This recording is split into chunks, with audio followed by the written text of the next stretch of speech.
92 онд компьютер техник менежментийн сургуульд сурч байхад өдөөнөөс ирсэн оюутнууд маань математик цойлдог гэсэн математикаар. Програм зохиохоор зэрэг өдөөнөөс ирсэн яг мал дээр өссөн хүүхдүүд л айгүй чадвартай байдаг гэсэн. Би тэгээ гайхдаг гэсэн. Тэг ягаад надаас жоох илүү гарчих гээд байна гэж. Мэдээж улс орныг авч явахад бол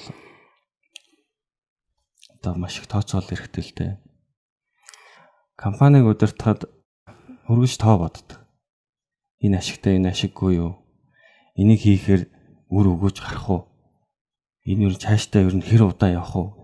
Дандаа л тоо бодно. Эдийн засаг ч гэсэн ер нь нийчлэх.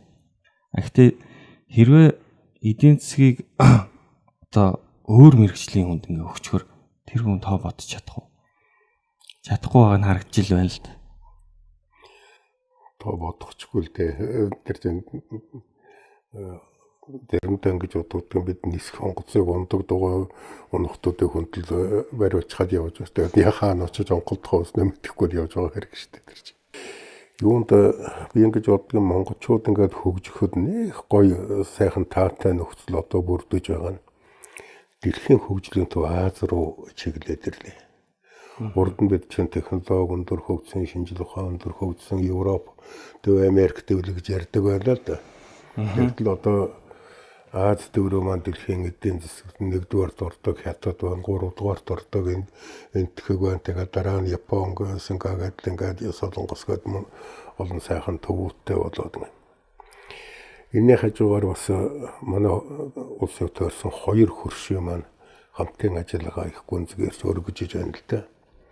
Тэгээд сүүлийн үед ингээд нэг юм дээр их шохорхож сонирхож хардаг юм.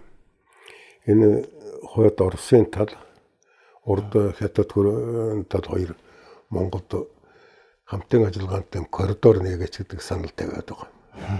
Тэгээ миний бодоход энэ чинь монголчуудын хувьд өстой нэг хүсэж мөрөөдөвчтэй юм чи. 2 манай том хөрч 2 том зах зээл шүү дээ. Тийм.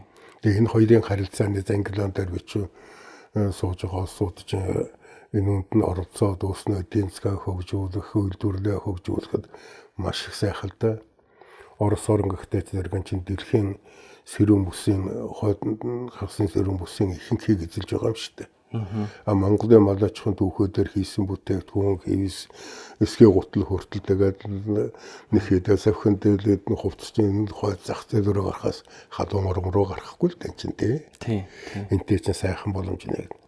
Тэгээд би бодгийн энэ одоо шинээр байгуулахад төр засаг ингээд ирээдүгээ харж байгаа залуучууд маань энэнийг хамгаан түрүүн барьж яваасаа зүгээр ингээд коридор гаргаад манай нутгад дайрж өнгөрөөд байх биш. Ерөөсөө тэр дунд нь чөлөө төсийнхээ тэр зам дээр нь чөлөө төс байгуулад одоо чихв явуулдаг нэг биш 3 байхтай яадаг.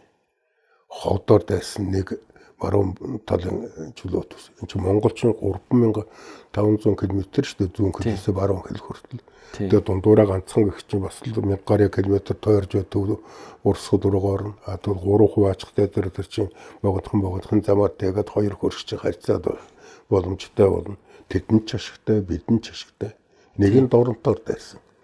Доронтын тэр одоо полиметалын бүс нутаг гэдэг бол Монгол дэлхийд ховор баялагтай нутаг юм шүү дээ. Энийг төгсгөлсөн ингээд эдийн засгийн бүс байгууллаа гэхэд тэнд чинь тэгээд манай мэдхэн газрын тус байна, уран байна, алдан мөнгө, цайр хар дугуулга тэгээд юу л бүгд л байгаа шүү дээ энэ чинь. Тэгээд энэнийг туссан юм сайхан боломж нэг энийг монголчууд ашиглаад хөгжилд мөн их хэрэгтэй дээ. Тэг би тантай 100% санал нэг шүү. Бид нар төмөр зам барь гэд барьж чадсангүй 8 жил ярьлаа.